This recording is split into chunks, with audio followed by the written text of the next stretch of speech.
Dignitas keep themselves cold or hot diggity hot in this one against the undefeated Cloud9? It's time to find out. Thank you very much, Gabby. Welcome again to the Battle Arena. Cloud9 looking at an undefeated run throughout the first 6 weeks of the 2020 season so far. Dignitas just one game behind that third place group. Yeah, they would love to be able to beat the team to break that undefeated streak for Cloud9, and also would be a big win for them in the standings because we have so many teams that are so close. You really do need to kind of scrape and claw for every single win that you can get. I would say, as far as teams that have a shot at taking down Cloud9, I do think that having someone like Huni, that gives Dignitas a chance at it, right? It is this guy who can go crazy in a game, who can take over a game, and is willing to play extremely risky. And we talked about it on the desk. They were talking about kind of coin flip, be hot and cold, these types of things. It's just another way of saying they're willing to take big risks sometimes, and it doesn't always pan out, but if it does, maybe that's the key to taking down Cloud9. Risks are fun. I think risks are appropriate when you are on paper the weaker team. I think that is the way you find your upset wins. In the meantime, though, improve, improve, improve. You can't coin flip every game. That's not how you do. That's not how you go far in a season. No, definitely not. Yeah, I do want to point out I really like Cloud9's bans. I think they're actually quite targeted. Yes, we saw. We know we can probably see some Rumble support at some points and all that, but overall, though, they feel pretty targeted. Right, Grig specifically on Olaf, Huni known as the great Rumble player, doing a bit to ban specifically against Dignitas. I would love to see Dignitas save last pick for Huni and give me something spicy. Give me a split push pick. Give me a true hard counter pick for lane that you can kind of dominate and try to have an avenue to play through. Camille into Aatrox. Yeah, I mean, or Fiora, right? Take it one step further. Because one of the big struggles the teams have been having against Cloud9 well, there you go. is that Cloud9 has just been winning every lane, and then the jungler's like, well, where do I go? What do I do? And they're also so good in the mid and the late game that it becomes very difficult. And yeah, this could be Lucian top. This could be just a standard more bot lane play, moving towards that. But there is the possibility. Nope, they blinded top lane. Huni said, I'm feeling it. Just give me the champion. I practiced it all week. Calling it now. If I'm wrong, I never said this. I mean, you're kind of not wrong because it has the possibility of going there, you know, whether it does or not. You can blind it early with the intention of swapping it around, right? If Froggen, Johnsun, and Huni are all comfortable playing it, there is going to be somewhere that it's going to work out for top lane, right? And it does make Licorice respect the fact that, hey, maybe I'm laning against Lucian. I have to pick something that can actually match up well against this. And if he picks a really strong matchup into it, then maybe Huni says, I don't want to play it anymore. Give me something else. Yeah, and if I'm Dignitas, pick jungle here, right? I leave all 3 lanes open as a possibility coming into that second ban phase. And then you pick one, okay, you slightly remove the options of possibility, okay, but it can still go to all 3, right? They do grab jungle, they take the Elise to match up against Gragas there, and now Cloud9 says, okay, well, I mean, the 80 carry tier list is basically done now, right? Senna, Aphelios, MF are gone, so Lucian's as A tier as anything else is. We know Huni can play it. We know Froggen has, he's been playing for so long, he's got every champion. I mean, this guy used to play AD Lee Sin mid, and he was serious about it. So, yeah, it's going to be interesting. Dignitas going to aim their bans right now at mid lane. Yeah, I think some of the Cloud9 bans may give us insight into where they believe the pick will be going, right? If we see them banning out more top laners, they may be thinking it's going elsewhere on the map, but it's tough because if you double ban any of those lanes, then they can just send the Lucian there and say, great, you wasted your bans. So not assuming that it is going to be a bot laner. Banning out Varus, Ashe would be another that I think is quite strong currently. Yep. If you don't think that Johnsun has actually selected Lucian as his bot laner. Well, we'll see what comes through. Ashe would be the, as you mentioned, the other sort of obvious Tom Kench synergy and champion he's played. Dignitas throwing out mid lane bans. I can't say that I really know Lucian's matchups, but I'm assuming those are ones that are reasonable into him. Yeah, I think Zoe also is just pretty safe into most matchups because you have very good range. Your wave clear is quite strong. It's also the most played for Nisqy. Has 4 Zoe games, 2 Kiana. Everything else is only 1 play. So it is comfort, it is safety.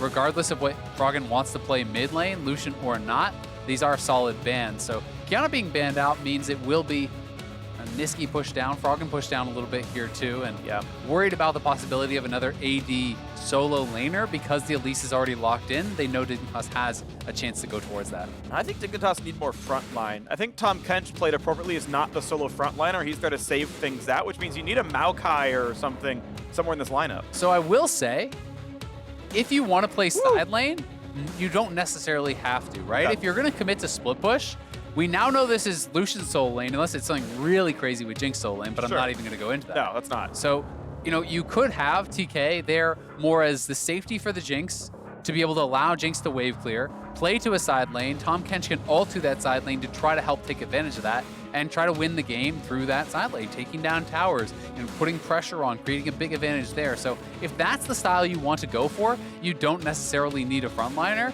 But I do agree if it comes to 5v5, when you're looking over at what Cloud9 has, it already feels way easier to execute on. Yeah. Unless they do want to go to something like that Maokai, which, funnily enough, I think is actually a pretty good matchup into Aatrox and is a very strong tank. Then I think they need something like Victor pretty quickly here, because Jinx is not the wave clear AD Kira you pick when you're just, okay, Lucian, go 1v1 the side lane, we'll see you in mid. She is always dead to Gragas Barrel, unless Aphromoo is perfect every time. Then even then, Gragas Barrel can knock him in instead. So if it's Sivir, great. You know, Lucian all day, I can sit there with Static Shiv and everything's gone every single time, but Jinx is not when you pick for that kind of role. It's not horrible with Rockets and Hurricane, but it's unsafe, and that's the danger. So there's the wave clear mid. It's not Victor, it's Anivia. That is the tool. So it is Lucian in the top lane. He's up against that Aatrox. Anivia in the mid lane is your wave clear duty. This is very interesting. It does feel like it's going to be very heavily based on that side lane. It's going to be based on, if it goes to the 5v5, more about zone control, utilizing the wall as well as the Anivia ultimate to try to force these awkward positions for Cloud9. But as far as just straight up engage, as far as straight up 5v5 prowess, you would expect that Cloud9 has a much more simple composition. Blaber with the hard engage, follow up from Braum as well as Aatrox, and a couple of strong backliners. There is no Braum against the MF, so it's fairly easy to then layer the MF ultimate over top. Dignitas needs to get side lane advantages, needs to get early game advantages. You have the Elise, you have the Lucian. The clear target here will be Aatrox, and that feels like what a lot of the game is going to be centered around. Can Dignitas establish enough of a side lane advantage that some of these disadvantages they have later on won't matter? Well, Cloud9 picked their solos knowing that Lucian was in one of those two lanes. Then after seeing it, Dignitas said, okay, it's top, and Anivia is in. Let's see how well the matchup plays out. No one has really come close to beating Cloud9 all year long. Coming into the week, FlyQuest and Dig said, hey, we'll be the two. We can make this one happen. Maybe we can make it come through. FlyQuest, it wasn't that. Dignitas then lost to them themselves. Now it's Dig's turn to try. So I've got to point out something that has surprised me. I'm sure it is surprising Licorice. Huni is bringing Ignite. Of course he is. So this is Ignite Lucian top. This is the most play for lane you can pretty much be.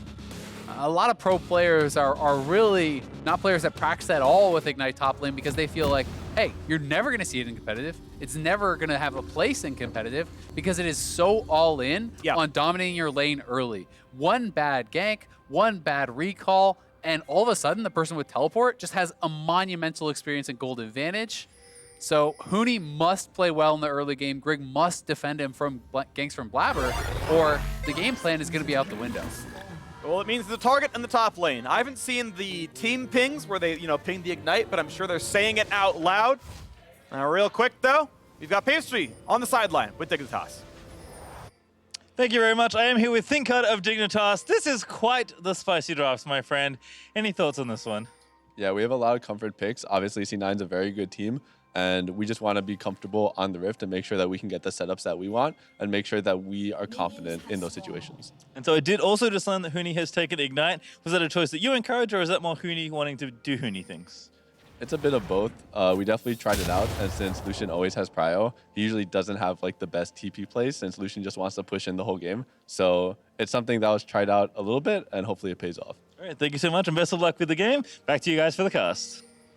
I think that's an interesting point. And, Lucian definitely, when you take teleport, it's not about the sick Lucian TP flank, but, it's about consistency for the actual 1v1 at times, right? Because you take one bad trade, you get ganked and even chunk low and you don't die, and you don't have teleport, all of a sudden you're losing all those waves at your turret. You're losing all the experience, and that can be enough to turn a matchup around. But if he is winning, it is going to give him much earlier kill pressure. It is going to negate a lot of the healing that Aatrox is dependent upon in any potential all-in with his ultimate. So I'm very excited to see Huni pull this off. This is the kind of pick I was calling for, right? If you're against Cloud9, if you're expected to get smashed, as Cloud9 is doing to everyone, hey, take a risky pick. Look for something that could maybe be the difference and win you the game.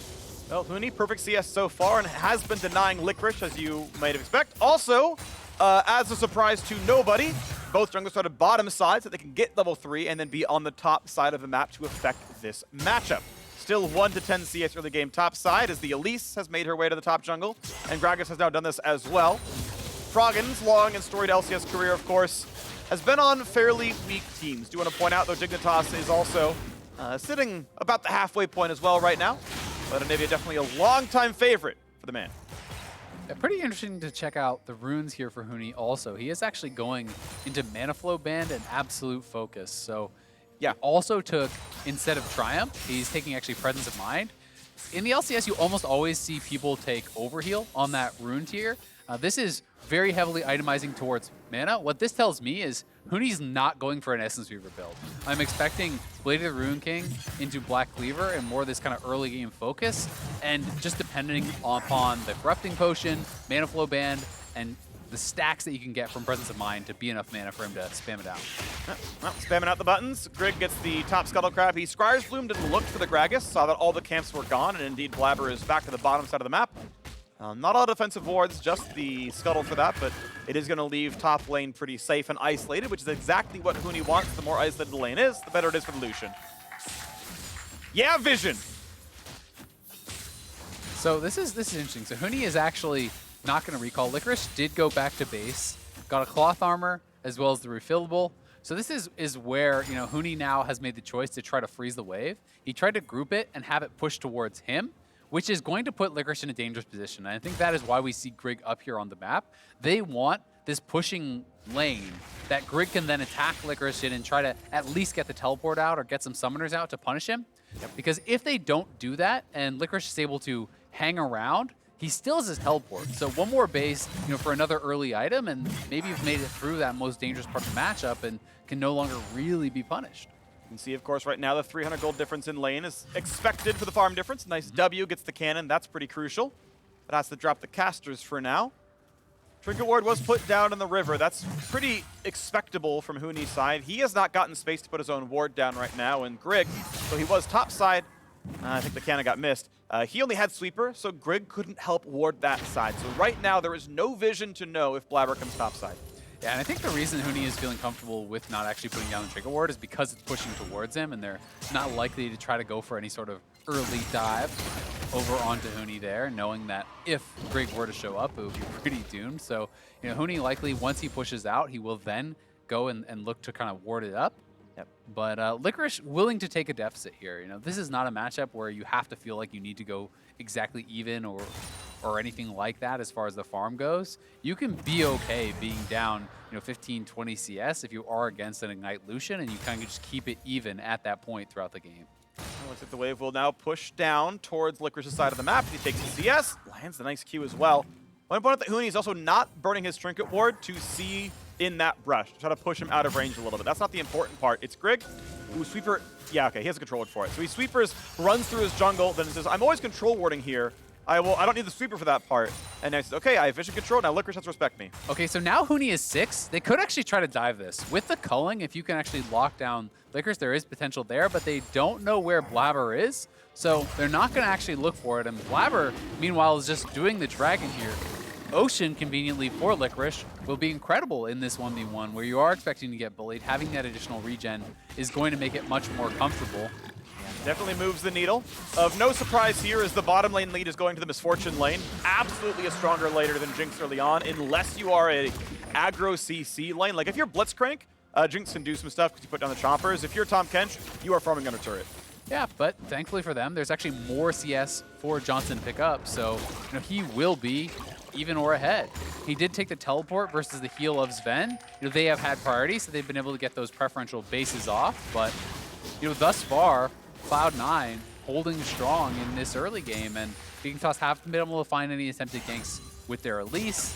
You know, not being able to really blow open the game through top lane or anything like that either. It's not that Lucian needs to win by this point, but you know, it is concerning a bit if the game pace continues as it is. Blue gets over. Handed easily to Froggen. No steals on this side of the map. Want to point out that Froggen is on Spellbook after being slowed, though. 2 auto stun him. but there is no chase down. He's going to be fine walking away.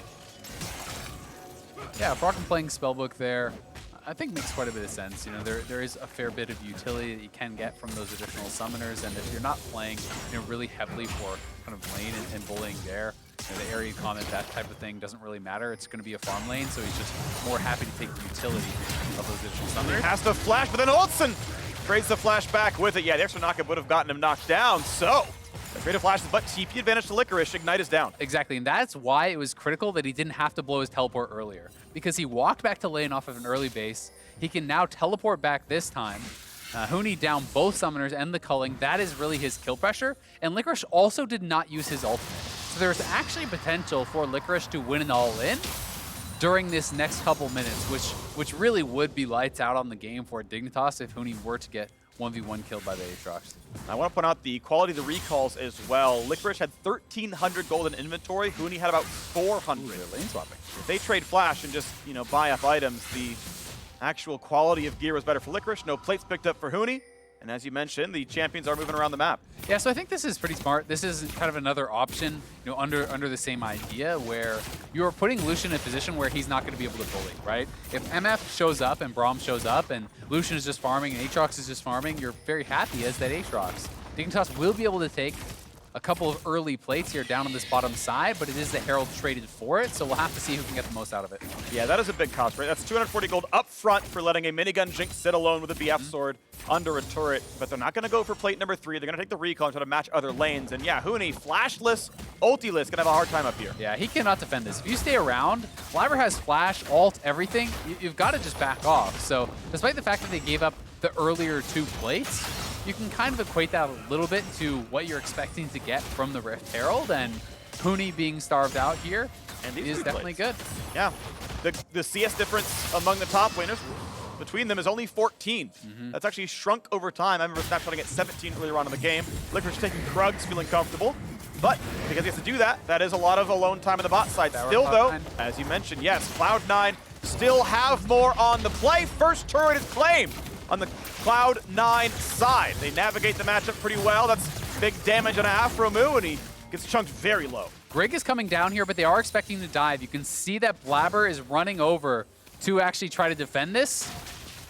Maybe doable. Trying to get out. Licorice ults, finds the Q, finds the second as well. Blaber suddenly here, and that's repelled down. Jumps to a ward. This should be the turret mostly going down. You can stay for this. You get excited. You can actually fight yet again. There's that going down. Now look for the play. 4 versus 2, but Nisqy's coming over. That is a chomp towards Anivia. Watch out for the second one. The stun comes over, someone to heal gets some movement speed. Wall sections off Nisqy with a flash follow. Could mean Froggen is an egg, but not just yet. He's stunned and can't find the Q slow. Dignitas walk away. The flash follow. Nisqy can't find that either. A trade of a lot of summoners. Yeah, they are able to get out. Cloud9 really hoping that they could actually chase that one down. Licorice may have to teleport top lane to defend it, but he's really been holding on to this. He does not want to expend the teleport. Now he is going to try to defend these turret plates from going down to Huni. And you know, Nimbus Cloak actually coming up pretty big there from Froggen. Not a rune you would really expect Anivia to always have, but that Nimbus Cloak speed after he flashed did create actually a lot of distance for him, and may be the difference between living and dying there. Yeah, it's interesting. He actually had the Summoner Heal from Spellbook burned as well, but the cooldown exists, so he only got to use it once. Unlucky. But such as it is, still able to walk away. That's pretty meaningful. 1 plate was taken on the top side by Huni. As you mentioned, the TP was burned at answer, but that did put us back to this 20 CS difference as he got that extra wave there. Dignitas overall very close in gold, but Cloud9 with first turret gold and the extra Drake feeling comfortable. Thus far, it's looking really good for Cloud9. You got to say, Licorice has done a great job in surviving what is a very tough matchup, but he may be dove now, face-checking the Elise. A lot of damage in from Grig. Licorice gonna try to jump over the blast cone, does get away with it. As Huni can only do so much damage down there, and Cloud9 continue the Drake control. First one picked up just past 6 minutes, second one 11.5. Doing really well here is Licorice. That's an easy smite for Grig, but careful. Aatrox is still angry, can't land the cocoon though. He didn't juke to the right, and Grig has to walk away. Yeah, Grig will walk away. We'll be able to grab this scuttle here for himself. We'll see if they want to try to go back in for it, but they're warded out. They don't actually realize that ward right here was actually getting them. And it's bot lane turret gonna fall. Cloud9 will be taking this down once again. Meanwhile, during all those jungle shenanigans, the wave was not actually pushed to Licorice, so he really wasn't losing anything. The wave is now going to be stacked and pushed back in, and I think he will potentially have to back off, as Froggen is moving up here. So this could be another attempt at a dive and a potential 3v1, but it won't be the dive, so Licorice, he doesn't know. He just doesn't know where mid laner is, and you can see the question mark pings over by the blue buff, so I think he's pretty concerned about a potential wraparound. Yes, he has that ward there, but I think Licorice was worried about this path right here, essentially. You know, the Nivea and Elise coming behind him when they were missing, so that is why he's playing so defensive and really willing to give up quite a lot, because he knows that this is the win condition for Dignitas, and his team is getting stuff elsewhere. They have 2 dragons, they're winning elsewhere on the map, they're up a tower, so there's no need for Licorice to be the star in this game. Doesn't need to be, just needs to withstand the pressure. 40 CS deficit kind of sucks a bit. Yeah, you're down 700 gold, but that's really all it is. Cloud9 as a team up 400. Yeah, and unless Huni can continue to actually expand that lead, it just doesn't really matter, right? You know, Licorice is going to build defensively. Aatrox will have some contribution just through the CC and kind of tankiness in the front line when it comes to team fights. Grig is very likely going to be worth less than Blaber come team fight time too, because Gragas has a much easier time executing on and being really valuable in those team fights, whereas Elise is more dependent upon creating vision in an area and getting a pick out of fog and these types of things. It's hard to hit Cocoon on a backliner in a team fight. It's not hard to hit a Gragas Sparrow. No, it's not, especially when there's very few blinks in the enemy team. Good damage that comes in as Vulcan puts up the shield away from Froggen, but that is a catch. Aphromoo nowhere to be seen anymore, and that's the solo kill for Nisqy. Huni didn't even come close to winning that fight, but the Jinx Rocket can't land either, and Nisqy is safe. Yeah, bad going to worse there. Aphromoo feeling like they had an angle to flank, looks for it, goes in, gives up first blood. Meanwhile, Huni loses the 1v1 to Nisqy and blows the ignite, and Licorice during this whole time is just pushing in topside. So Dignitas losing out on all sides there. Cloud9 now really getting control of this one. 2,000 gold in the lead. So this is really just, I think, feeling like you're in a stronger position than you really are. Aphromoo goes in. They did have vision on Zven, so I guess he just didn't really realize that the third member was there. Thought perhaps Froggen could move forward alongside him and Johnsun could get there earlier, but misjudging, and means he gives over an easy first blood. Plus, you're going to have Huni dying mid lane.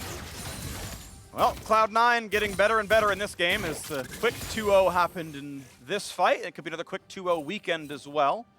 Bot turret already gone. Johnsun close to Infinity Edge, but not there just yet. Make sure to stay in after the show. Floodlight League Lounge, always pretty awesome.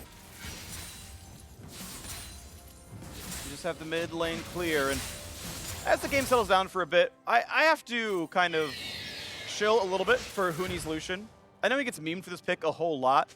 If you date back to like the Immortals TSM semifinal from like 4-something years ago, the Lucian game was the closest game of that series. People only remember the Lucian pick.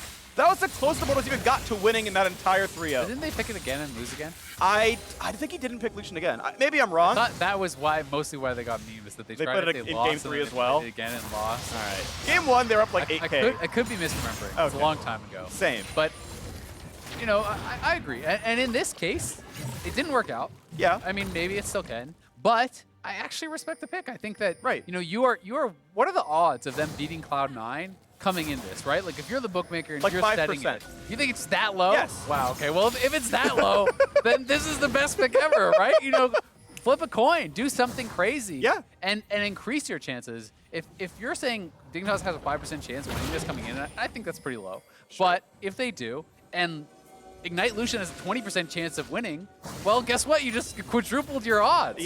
Yeah, like, yeah. You kind of have to look at it like that. I agree. So actually, as curiosity, I know Herald's being summoned in mid lane. We'll get to it in a second then, because C9's going to actually go for a push here. Mid lane's cleared. Mid turret is going to die. Anivia is nowhere near that lane. Instead, it's going to be a mid lane trade for a Drake. I take mid lane every time for this one. They're going to lose 2 towers. This is actually like, I can respect trying to delay the soul, but when Herald is there, you lose both your mid lane towers, which, by the way, are even more important because you're playing Anivia. And Anivia needs this safety where you can't be flanked to play around the tower and to farm it out. So, you know, Dignitas, I think a little bit of desperation showing there. Cloud9 had 2 very early dragons, and it's like, oh god, are they really going to get a soul at 21 minutes? We've got to stop this. And as a result, not taking into consideration the fact that they have no mid lane priority, that Rift Herald is available for the other team, and it's actually going to be an eventual 3 towers off of this play and potentially Huni getting dove. Not the best ult. Flat is found still by Vulcan. Kite sideways. Can't get away. Vulcan's on the scoreboard. 3-0 Cloud9. Yeah, another kill there. Really nice prediction from Vulcan. Huni with a pretty good sidestep to avoid Blaber's cast, but it meant he was always going to die if he dodges back towards them to avoid it. He is just completely locked in there. Cloud9 now 4,000 gold ahead. Much easier comp to actually execute on, and really the gold lead just doesn't matter on Huni anymore. At this point in the game, he's like 80 gold ahead, 90 gold ahead of Licorice. It's basically dead even because of the additional towers that Cloud9 has grabbed. Licorice picking up some bonus gold from that, and all of a sudden you just now don't have a TP on your top laner. Cloud9 has withstood the early game storm there. Licorice, willing to give up a lot, and he had to, and it means that now he's in a great position. Yeah, this position that Dignitas are in right now, as I'm mostly an AD carry main, I want to point out about Jinx. I think she's a great champion. She is not ever good when down in gold. She basically has no base damages at all. The primary hook of the kit is your auto attacks are better than most other auto attacks, but it's not like Silver Bolts where you just get free damage. You just have to auto attack more, and just IE is not a lot of DPS. So unfortunately for Johnsun, this Jinx pick, when behind, and by the way, every team is behind against Cloud9 first 15, means he's not doing anything. And you also have no front line.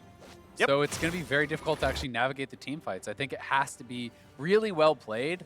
I think largely by Froggen. That is kind of the X factor there, is if Anivia can get a great wall and section people off with the ultimate and kind of set up almost this firing range where there's one guy ahead of the wall and everyone's shooting him and everyone else is stuck behind it. You have to have something really cool like that happen for them to be able to win team fights.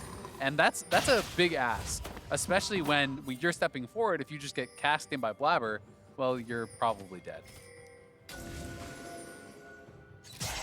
Cloud9, what's next for them? 40 seconds on Baron, might be that. Already up 4,500 gold. Seacrest 19.5 into the game, showing no signs of slowing down. Yeah. D mid clear. I think normally you might say, hey, it's a little bit early for the Baron, but they can at least set up for picks around it. Great vision in that area. You send Licorice to the bot lane. He has TP, Huni does not. Then you can threaten a TP flank, a 5v4. That can give you a lot of priority in that area just from the implied threat. And by the way, Huni has no way of actually interrupting a teleport besides just killing him. So that can be pretty dangerous to try to make any sort of cross-map play there for Dignitas. The guaranteed play for Cloud9 is going to be the next dragon. That is where they're for sure going to look. But Baron on the table there too.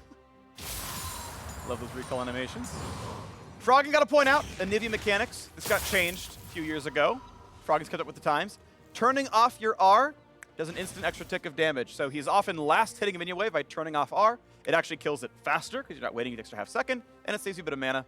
So shout out Froggen for knowing that mechanic. Also pressing R once in a while to stack tier. Anytime you spend mana, it gives you a tier stack. You can only ever store up 2 stacks at a time. So he's like, I'm out of combat, R, cool, we're good. Yeah, nice to see those optimizations, and it's something you expect from a player who's so well known for this pick. This is kind of his, it is his signature pick. It is, it's absolutely. not even just kind of. It's for sure his signature pick. So Froggen, looking pretty good on it thus far, is sitting on stopwatch as well as the exhaust from the spellbook. So pretty defensive setup right there, and will help keep him alive if Cloud9 does look for any potential style of dive. But again, this is the game plan for Cloud9. Vision is already established in this area around the Baron pit. No wards over here. Send Licorice down to the bottom side, push this up, make someone respond, and then you have TP advantage. Because the only person with teleport right now at Dignitas is Johnsun, and he's not going to be answering 1v1 against the Aatrox. Second item is in for Johnsun here as the Hurricane's in, and here comes the play. Explosive cast sends him in. Huni nearly dies to ignite. Oh, what a flash ult for Nisqy! Bullet time over the top, and Dignitas are cooked! An omelet on the board for Zven, 3-0 in the blink of an eye. Baron's on the plate. Ulti flash by Nisqy, 3-man stun. They want Baron and Dragon. They're saying you don't get to take the trade. See if Grig can try to steal it, but Grig is low. If you go over there, you're probably just dead to Zven and Licorice, so they're actually just going to burn this down. Cassio has enough damage to actually just two-man on that Baron with Vulcan zoning out, so now you can come up here, help finish it off. Cloud9 get everything, and this game is all but over. This is 12 games in a row where Cloud9 does not make it look close. Heard from Jack earlier on in the day, so they're not looking at the 18-0, looking to keep improving, make sure they're playing the game well. They're playing basically every game well. I mean, let's be honest, if this team is still improving, you're just going to get 18-0 by accident. This is one of those things where they have dominated everyone. This is a great engage from Blaber, knocks in Huni, then here, ulti flash from Nisqy. Notice how he buffered the animation behind the wall, then flashes over to make it a quicker cast on the other side of the wall, locks up 3 members with the stun. From there was no chance for Dignitas. Aphro and Grig sent running. Yep. But, I mean, this is an enormous gold lead, and you can't even play the map properly because you have an Ignite top laner, so you can't actually answer side lane. Cloud9 have Baron, they have everything working in their favor. We'll see if they can pick off Licorice here, though, as Huni is actually behind Licorice, and he doesn't know it. All right, there's the slow. There's the Q coming off, using damage there, dodging most of the Qs. Good ulti, doesn't get knocked up at all, and Grig is here for the show. A kill on the board. Nisqy's now showing up.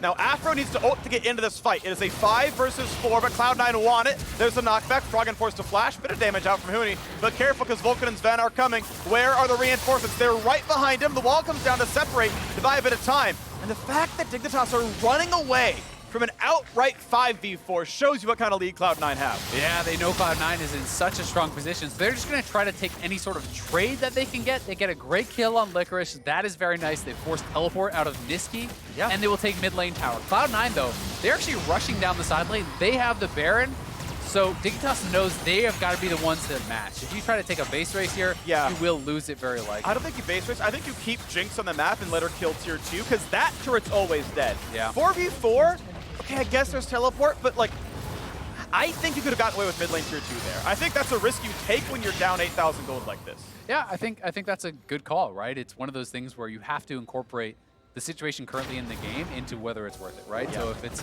a decent chance at working out, maybe you take that, because chances are if you play the game normally, you're not going to beat Cloud9. But I do think the worry is Aatrox respawns, TP's on your Jinx, he dies, and you can't potentially defend a 4v4 elsewhere on the map. So I can understand the thought process, but it is a tough call to make. First mid lane turret lost of the entire year. Dignitas got a big win out of that one. 500 gold. That goes to show you how not close these games have been. Only one time in 12 games that turret has fallen. And Dignitas gave it away for an Infernal Drake 10 minutes ago. Yeah, we'll see. Cloud9 now closing in on both sides. Last wave with the Baron buff, so Dignitas hasn't gotten an run over by it. Almost a stun on this Zven. Cass gonna try to delay that. Licorice over the wall. That turret's gonna be gone. What else is next for Cloud9? A stun on Zven. That could be decent. Nice Braum play. Vulcan's already gonna block all the damage. Yeah, and they were willing to play pretty aggressively. They commit the cask because they wanted to finish that tower on that wave, because that was their last Baron wave. If you actually knock him into the team, you get a kill, great, awesome. If you don't, you're still interrupting the ultimate, pushing him out of range, so he will lose that ultimate leash, and allowing Zven to have that space to step forward and finish off the tower. You can see Nisqy a full 2 levels ahead of everyone in the game. Licorice actually up a level now on Huni too. Yeah. They are playing the side lane well, splitting up that experience, being able to soak up as many waves as possible here. Cloud9, I think it's just going to be about this next dragon, trying to get soul and then looking to close. They have been closing almost every game pre-30 with their first Baron, but this Baron came so early. They weren't really at the point where they could do it, and Jinx on Hurricane plus Froggen on his Anivia means there is a massive amount of wave clear, and it's tough to actually bust that base. So history lesson, back in, I want to say about 2012, there was a DreamHack Winter, Logic Gaming Europe, helmed by Froggen versus Moscow 5. The game was probably less close than this at this stage of the game, and the Froggen piloted team managed to delay for a full hour and eventually outscale and win. League is different in 2020 than it is in 2012. The tools to end the game are more numerous and stronger. I don't know we're going to get that 1 hour comeback victory, but we've seen more incredible comeback. Is it comebackable? theoretically, on paper, it can be done. So you're Will not it? FFing. You're going for it. Maybe. I mean, I think it's only 6-1, right? So, Yeah. like, the scoreboard doesn't look that bad. You know, okay, maybe the top laner is like, I'm 0-3 games over, can't win on Lucian, but Well, it's going to be the Soul, and I don't even think Grig can get in range. They're No. just zoning him out. MF slows him. Maybe Vulcan dead. him at the ult. United.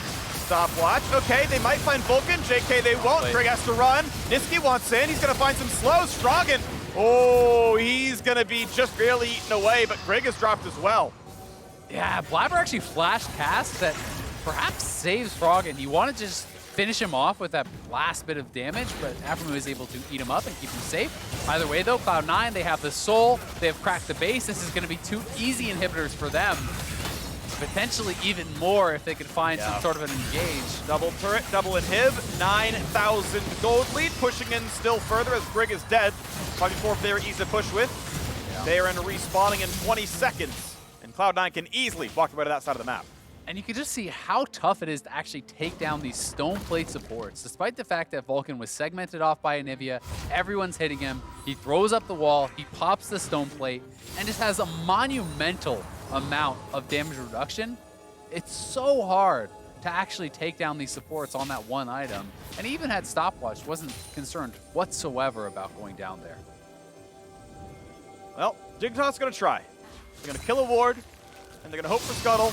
They're going to clear mid, and Licorine is going to... Nope. He's going to not kill Froggen. He might kill Froggen. They're still chasing him down. Froggen's running for dear life. He's got Boots 1 still.